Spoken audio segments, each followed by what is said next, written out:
Дальше заглянем именно в саму гостиную зону. Здесь у нас есть большой, комфортный, мягкий диван на огромное количество посадочных мест. И да, мы сегодня не одни, мы снимаем вместе с нашим маленьким карапузом. Так вот, зона гостиной. Здесь у нас есть наш эффектный красивый диван, дополнительно еще 2 мягких кресла для долгих семейных разговоров. Композиция журнальных столиков, зона торшера, и над диваном расположился эффектный барельеф из 2 картин.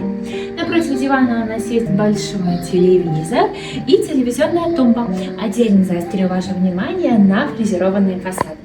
Так же, как декор тумбы, у нас служит 2 светильника, которые имеют очень интересное оригинальное основание. Мы продолжим снимать наш видеообзор вместе и так далее. В зоне гостиной из интересных моментов это большой красивый ковер, над которым располагается эффектная люстра из интересного стекла. Вот.